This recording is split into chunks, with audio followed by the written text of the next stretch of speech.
things first, we are here because this is Bruce's Beach. It was originally owned by George Peck. I believe I'm getting his last name correct. But he was a black man that owned this space, and there were black people that occupied these houses.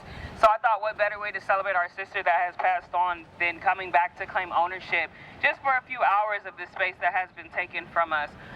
Because a lot of people were like, why are you going to Manhattan Beach? And I'm like, well, that is ours originally. So I feel like it was important for us to come back here. For those of you guys who just saw Breonna's face, or you maybe have seen posts and you're like, you want to support but may not know the story, she was sleeping with her boyfriend in her house. She was upstairs. There were knocks on the door. No one announced who it was. She went and they went down to the door, and still no one announced who it was. They're still knocking. The boyfriend fired a warning shot. After the warning shot came 30 more shots from the people that were on the other side. He proceeded to call 911, and he did not know that the police were on the other side of the door. Breonna Taylor ended up falling dead, and one of the saddest points of the story was he went out knowing that he was going to risk his life, that if he went outside of that door because he did not know who was shooting, he went out to go and try and get help to keep her alive. Sadly, she did pass on. And there's a lot of people that aren't talking about her story, and I see the posts that say that we are upset that the media is not covering it. We are upset that people are not saying her name. So I'm one of action, and I said, well, we're going to go to Manhattan Beach. We're going to go to Bruce's Beach, and we're going to say her name. And we're going to make sure that people know about her story. As you can see, this is an atrocity. Us black people can't even be in a pandemic and only worry about our health. We are worried about being shot and killed by the police, shot and killed by white people that are not police, shot and killed by anyone that is not like us. We are worried about those things. So we are asking you guys that are non-black to understand that. This is a space I do want to make sure those that speak on it are black women, because this was a space that was intended for us. This would have been inside somewhere, but as you guys know, we're in a pandemic and we cannot be inside, but we need to heal. We're doing the protests, and we're going out and we're talking to people, and we're trying to get people to understand where we are, but at the same time, we're emotional because we need to heal, and that is what this space is. I'm a firm believer in you cannot let things go if there are buildings around, because they will just bounce off the buildings and they have a chance of coming back to you. So that is also why this space was picked. The ocean is right there, and I'm a firm believer in the Bible, and it says cast those cares into the ocean, and I really believe that if we here, the black women that are here, if we do that, we will start to feel better. You can follow us on Instagram at New Black History Makers. I vow to my community, to the black women and black men here, that we will continue to do things like this. It is a lot. It is a lot. I'm on the verge of so many emotions. I was talking to my sister up there and talking about how our diets have changed. A lot of people that are not black don't understand that our sleeping patterns have changed. Our anxiety has been risen, beyond what we've ever felt before. We're fearful in this moment. Even me coming out here, I had to cope with the fact that, okay, police officers may be aggressive towards me with us being out here, but just believing in the fact that my intentions are pure and I'm not coming to bring harm to anybody. To my sisters, I love you guys so much. We love you. We love you. Love you too. I love you guys so much. We stand up for so many people, and sometimes people don't stand up for us, but I hope you guys are starting to turn the page and realize that black people, black women deserve to be stood up for. Yes. I can't say anything else, but I love you guys, and I'm standing here with you. And if you need anything, if there's anything that I can do with my brand, I'm there. I'm there completely. To the black men that are here, I am sorry. I'm completely sorry that this road doesn't value you the way that I do, the way that these black women here do. You guys deserve a lot better than what the road is giving you. And that's just point blank there. You guys deserve more than to survive, but to just be alive, to really live the lives that you guys were, placed on this earth to live. We are going to have a few people share poems. I do want to initially leave the mic open for black women. If you are a black woman and you feel like you want to add words. If you have a poem, if you're a singer, anything like that, and you feel urged to come to the Bullhorn, you can definitely come and do that. But I also just want to say thank you. I'm beyond grateful. I thought this was going to be like a little circle. Shout out to my sister Kamari. She posted about Breonna and said on Thursday that her birthday was going to be today. What is today? June 5th. June 5th, Friday. It's Friday. Okay. Yeah. My mind is all over the place. So she posted on Wednesday, and I was like calling. Some of you guys got like personal calls from me asking for you guys to be here, and I'm grateful for that. But this was literally put together in 2 days. So I'm extremely grateful to the non-Black people. I'm grateful that you are standing with us. Please continue to raise your children the right way. I'm so glad to see that there are children out here, because that is what is going to make the change, is when you teach your children that we are not threats. We are not here to harm y'all. We just want to more than survive. We want to be alive and do whatever it is that we want to do without the fear of dying. That's literally all that it is. So raise your children to understand that they should have an unbiased integrity. The integrity should not only exist in the face of white people, but the integrity should exist in the face of Black people as well. That's pretty much all I have to say. This is not a formal thing, and if you guys get to know me, I'm not a formal person. I kind of just go like with the wind and stuff, but like I said, I'm so grateful. Grateful for my sisters that are here, grateful for the Black women, the Black men, the white people, the people that are not white. That probably wasn't politically correct, but y'all get what I'm saying. So, here's my poem. It's called Unity, and I usually know my poems, but I'm so emotional right now, I don't want to miss a beat. Unity is what we all need as lives waste away. Can you see all the dirty hands as we bleed? Our minds sway, and this has become our creed. Feels like a doomsday. Why you selling grams? Got no dignity? We need to plant seeds. Do you understand? Lead our families so that the children can be free. This is grand, and I'm praying on my knees. We can make a better plan. Don't just let it be. Take a stand. You must believe. Unity is our breed. Thank you. My name is Jordan Danielle. I'm an author, a poet, and a motivational speaker. So I recently got inspired to write a poem just in honor of these times that we're dealing with. And writing and poetry has always been my way of kind of releasing and expressing. And so it's very new, so it's not fully memorized, but it's called Bodiless Spirit. What if we were born without bodies and the depths of our souls was what gave life to new ones? I wonder how much different this world would be. Wonder if some souls would still find a way to oppress and feed their desire for supremacy, white. I wonder if color would still exist and if we'd even recognize it. Or maybe it would, but only the trees and the flowers would be in color because nature don't discriminate. It gives life and love at all times, no matter who you are. Always given sunlight, never runs out of water like people run out of compassion, never runs out of air to breathe like people run out of the willingness to let Black men and women do so. But humans, for some reason, we seem to think we're above everything else in this world, especially those born into privilege, have no idea what it means or even feels like to live your life daily, afraid that that might be your last opportunity to inhale deeply. And he shouts, I can't breathe. Never had to fear saying the wrong thing, and also having to be aware to say something at all, because silence could also get you killed. But what if we're born without bodies and the soul was what truly mattered? No type of skin complexion to determine whether the other soul deemed you worthy to stay alive or not? Like, who gave you the power to decide in the first place? No way for them to value the clicking of their gun over the beating of one's heart. There will be no way for the bodiless soul to take yours away.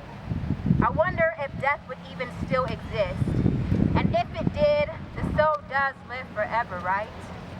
This is a poem for George Floyd, Breonna Taylor, Ryan Twyman, and Ahmaud Arbery, and the many others whose souls are now boundless by force. Their bodies taken away at the hands of racist police officers who would try to justify their actions by saying these boundless souls resisted. Therefore, they had to die. Would try to claim it was their fault rather than taking accountability for their fault.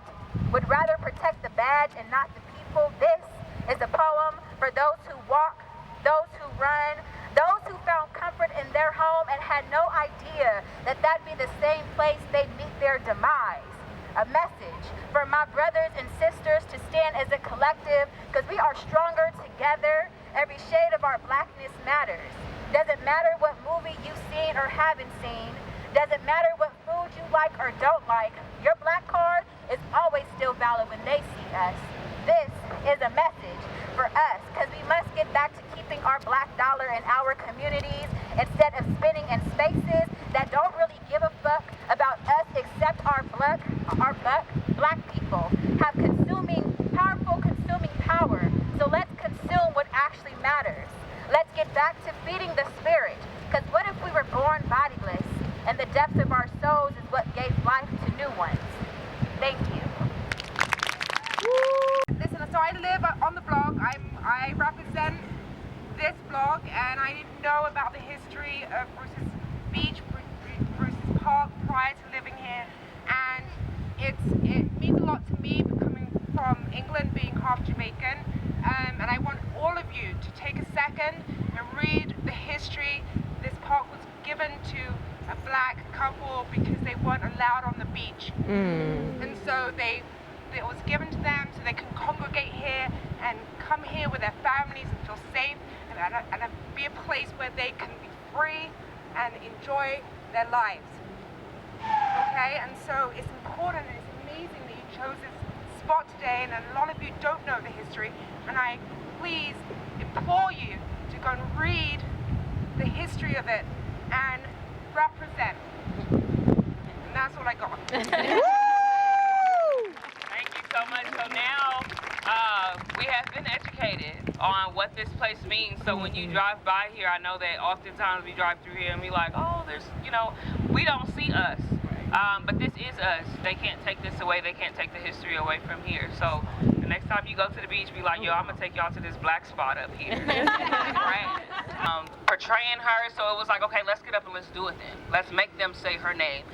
With her birthday being today, we're celebrating her. So if anybody is asking what are we doing here, they have to say Breonna Taylor's name. Yeah. And most people are going to be curious about it and go research it and see what it is what her story is. So things like this are definitely, necessary in us doing that. We have to put in the work. Baby, what support do you need? Because we need to be by our sister's side, helping her, especially when we are not able to speak up. And it's not about financial, it's about color, because we have celebrities who have said that they tried to speak up and unfortunately almost died.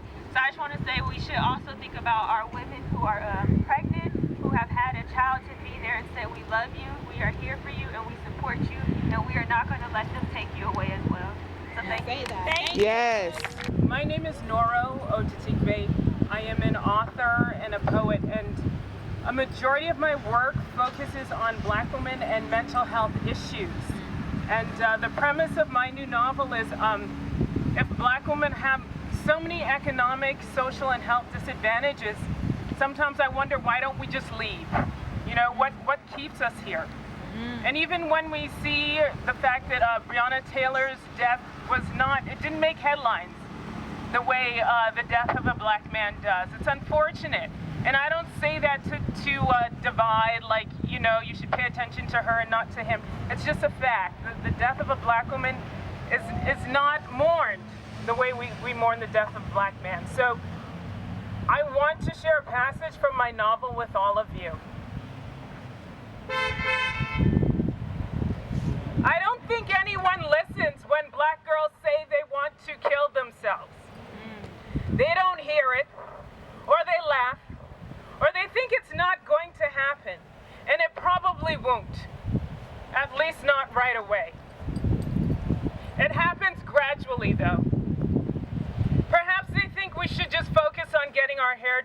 an issue the men are more obsessed with than the woman. I would appreciate it if more black girls would stand by my side and take this suicide thing more seriously. No one would even notice. Actually, I take that back. The young men would notice because they would have no one to get mad at. The young woman would notice, then they would forget. The old woman would notice, and they would dismiss us as being too weak.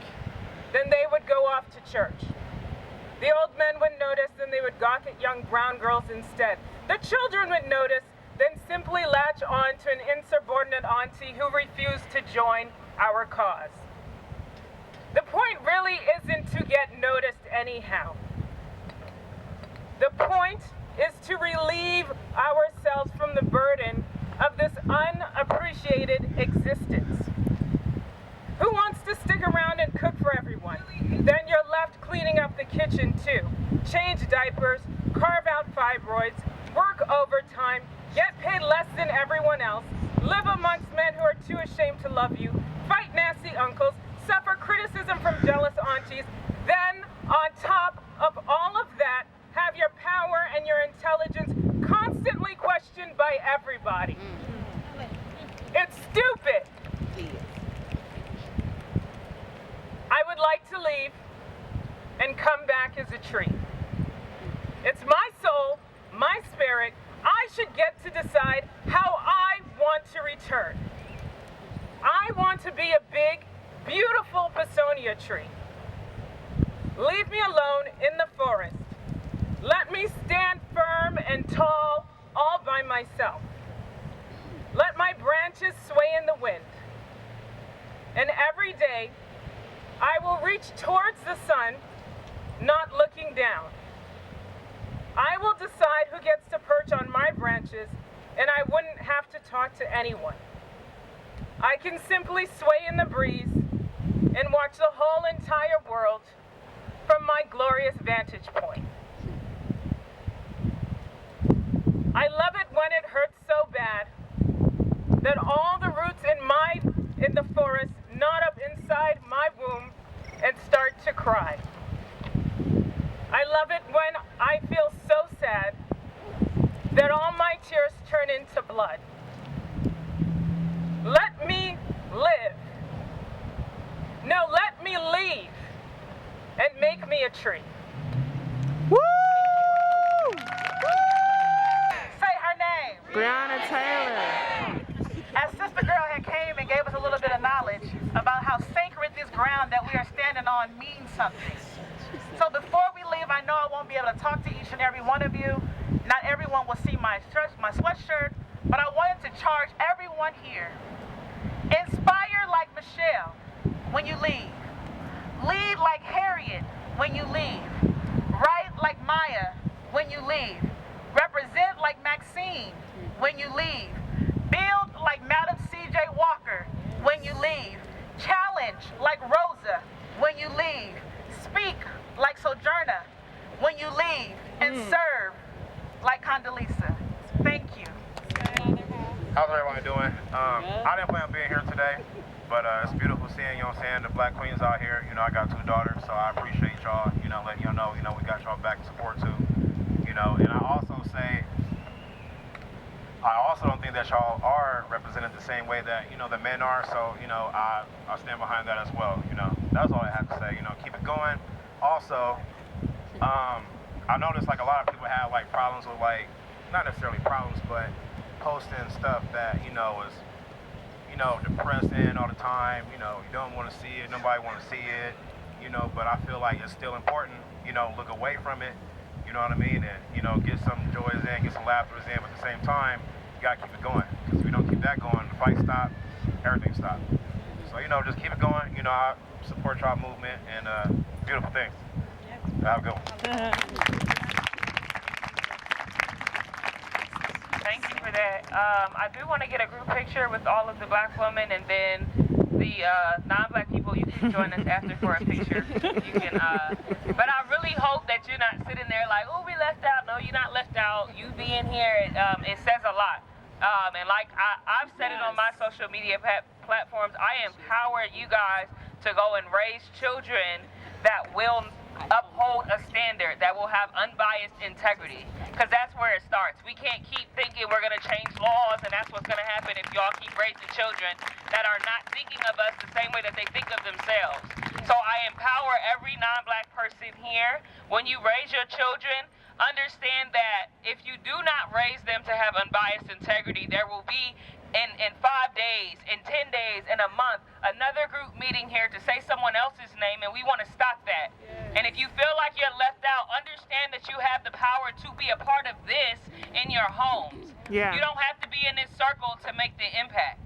So go and raise children that have unbiased integrity, that look at people the same way that they look at you, that will not harm people the same way they will not harm their friends. That is what matters. So we empower you. You are a part of the movement, because we're sitting here crying and emotional about Breonna because someone didn't raise their kid right.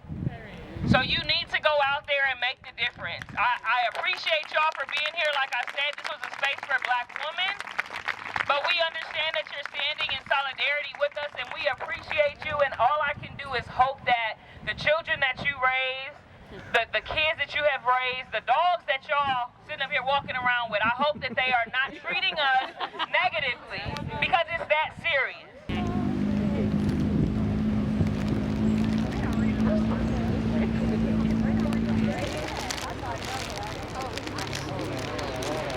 Our black men showed up. I see y'all. I didn't know who was on the motorcycle. Who wants to start it off?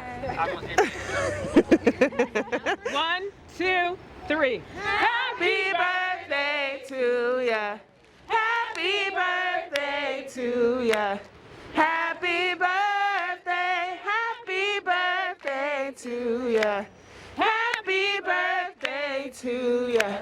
Happy birthday. Happy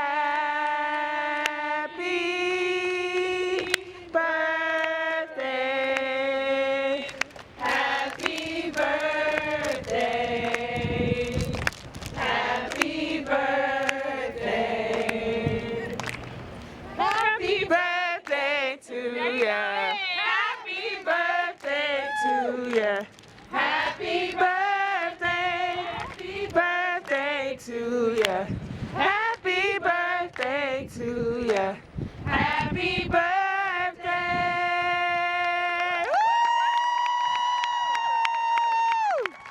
Woo! Woo!